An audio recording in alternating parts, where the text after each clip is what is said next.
नमस्कार, NTV India news में आपका स्वागत है। मैं हूं साक्षी। पेश है आज की प्रमुख हलचल। 2 मई को प्रदेश के साथ साथ सीधी जिले में भी लाडली लक्ष्मी उत्सव हर्षोल्लास के साथ मनाया गया। सभी नगरीय निकायों तथा ग्राम पंचायतों में लाडली लक्ष्मी उत्सव का गरिमामय आयोजन किया गया। कार्यक्रम में लाडली लक्ष्मी बेटियों द्वारा योजना से उनके जीवन में आए सकारात्मक परिवर्तन के विषय में बताया गया। साथ ही उनके द्वारा रंगारंग सांस्कृतिक प्रस्तुतियां भी दी गई। कार्यक्रम में विभिन्न क्षेत्रों में उत्कृष्ट प्रदर्शन करने वाली लाडली लक्ष्मी बेटियों को सम्मानित किया गया। कार्यक्रम में राज्य स्तरीय कार्यक्रम का सीधा प्रसारण दिखाया गया। उपस्थित जनों ने मुख्यमंत्री श्री शिवराज सिंह चौहान के उद्बोधन का सीधा प्रसारण देखा सुना। संजय गांधी स्मृति महाविद्यालय कैटल ऑडिटोरियम में आयोजित कार्यक्रम में विधायक सीधी केदारनाथ शुक्ल, जिला पंचायत अध्यक्ष मंजूराम जी सिंह तथा कलेक्टर साकेत मालवी द्वारा पुष्प वर्षा कर लाडली लक्ष्मी बेटियों का स्वागत किया गया। इस अवसर पर संबोधित करते हुए विधायक श्री शुक्ल ने कहा कि लाडली लक्ष्मी योजना के माध्यम से मुख्यमंत्री श्री शिवराज सिंह चौहान ने समाज में बेटियों के प्रति सकारात्मक वातावरण निर्मित किया है। आज घर घर में बेटी के जन्म को उत्सव के रूप में मनाया जाता है। लाडली लक्ष्मी योजना के माध्यम से सरकार ने बेटी के जन्म से उसके पोषण और शिक्षा की जिम्मेदारी ली है।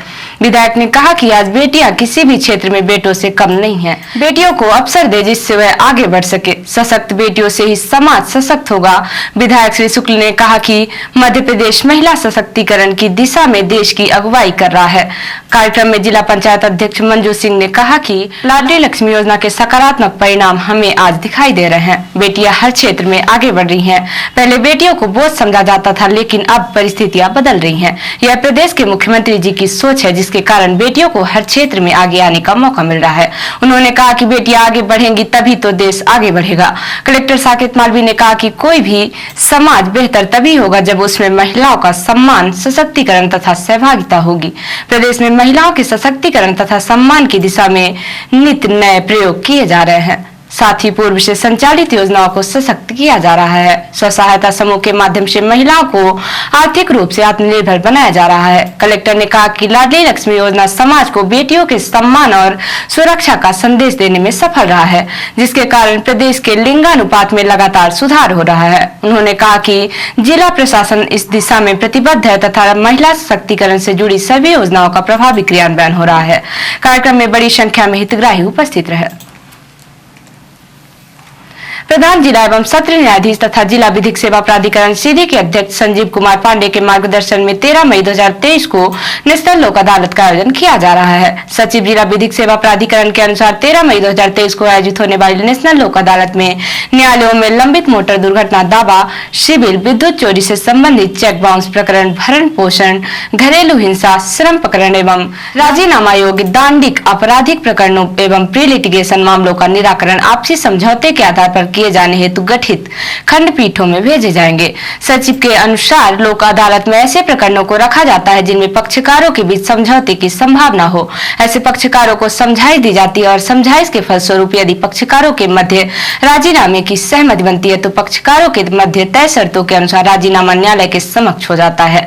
लोक अदालत में आपसी निराकरण की दशा में पक्षकारों के मध्य संबंध मधुर बने रहते हैं। लोक अदालत में मामले का निराकरण समझौते के आधार पर होने पर पैसे और समय दोनों की ही बचत होती है। सचिव द्वारा यह भी जानकारी दी गई कि दीवानी मामलों में राजीनामा लोक अदालत के समक्ष किए जाने की स्थिति में वादी के द्वारा जो कोर्ट फीस हजारों लाखों रुपए के स्टाम्प के रूप में दी गई होती है, वह पूरी की पूरी कोर्ट फीस वादी को वापस प्राप्त करने का अधिकार होता है। इसी प्रकार चेक बाउंस वाले मामलों में भी परिवादी द्वारा हजारों लाखों रुपए कोर्ट फीस जमा करते हुए चेक बाउंस के संबंध में परिवाद न्यायालय में पेश किया जाता है, उनकी भी फीस वापस की जाती है। वाहन दुर्घटना वाले मामलों, बीमा कंपनी या विरोधी पक्षकार जैसे प्रकरणों का लोक अदालत में राजीनामा के फलस्वरूप मामले का शीघ्र निराकरण हो जाता है।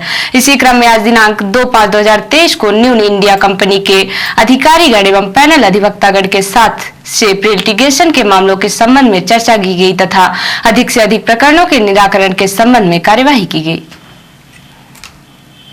सीधी जिले के सुपेला गांव में चल रही श्रीमद् भागवत कथा के दूसरे दिन सुप्रसिद्ध कथावाचक देवी चित्रलेखा जी ने कहा कि भागवत कथा के श्रवण मात्र से पाप से मुक्ति मिलती है। भागवत भगवान के प्रभाव की कथा नहीं, स्वभाव की कथा है, जिसमें भगवान कैसे हैं, उनका स्वभाव क्या है, इसका उत्तर भागवत कथा में मिलता है। उन्होंने कहा कि जिस स्थान पर कथा होती है वहां भगवान विराजमान होते हैं। भगवान नाम के जाप से सारी विपत्ति का नाश हो जाता है। इस जगत में भगवत कृपा के बिना कुछ भी संभव नहीं है। है। उन्होंने आगे कहा कि भागवत जी के श्लोक एवं अक्षर किसी खजाने से कम नहीं है। भारत की सबसे बड़ी धरोहर धर्म ग्रंथ वेद एवं वेदवाणी। भागवत पुराण में 12 स्कंध है जो अद्भुत और जीवन को ऊंचा उठाने वाले हैं। क्षेत्रीय विधायक एवं पूर्व मंत्री श्री कमलेश्वर पटेल द्वारा आयोजित 7 दिवसीय श्रीमद् भागवत कथा के दूसरे दिन भागवत कथा में श्रोतागण भक्तिभाव से झूम उठे।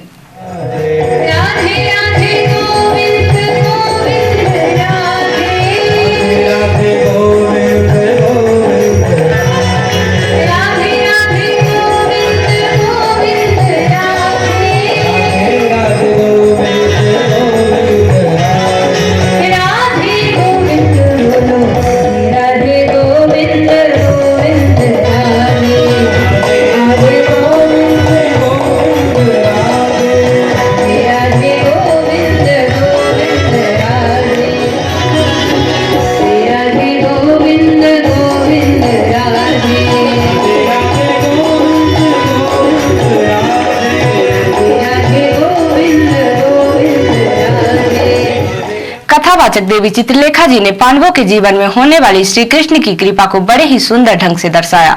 कहा कि परीक्षित कलयुग के प्रभाव के कारण ऋषि से श्रापित हो जाते हैं, उसी के पश्चाताप में वह सुखदेव जी के पास जाते हैं। भक्ति एक ऐसा उत्तम निवेश है जो जीवन में परेशानियों का उत्तम समाधान देती है, साथ ही जीवन के बाद मोक्ष भी सुनिश्चित करती है। भागवत के श्रोता के अंदर जिज्ञासा और श्रद्धा होनी चाहिए। परमात्मा दिखाई नहीं देता, वह हर किसी में बसता है, इसीलिए सभी को अच्छे कर्मों के प्रति आकृष्ट होना चाहिए। उन्होंने कहा कि एक मार्ग दमन का है तो दूसरा उदारीकरण का, दोनों ही मार्गों में अधोगामी वृत्तियां निषेध है। श्रीमद् भागवत कथा में बड़ी संख्या में जनप्रतिनिधिगण, सामाजिक कार्यकर्ता सहित उपस्थित श्रोताओं ने संगीतमय कथा का आनंद लिया। रिपोर्टर हिमाई रौतेला ने बताया कि जिलाधिकारी धीराज सिंह गाब्याल के निर्देशन में मंगलवार को दमोह वाढूंगा क्षेत्र में सिटी मजिस्ट्रेट ऋचा सिंह एवं अपर मुख्य चिकित्सा अधिकारी डॉक्टर रश्मि पंत द्वारा संयुक्त रूप से छापेमारी की गई है।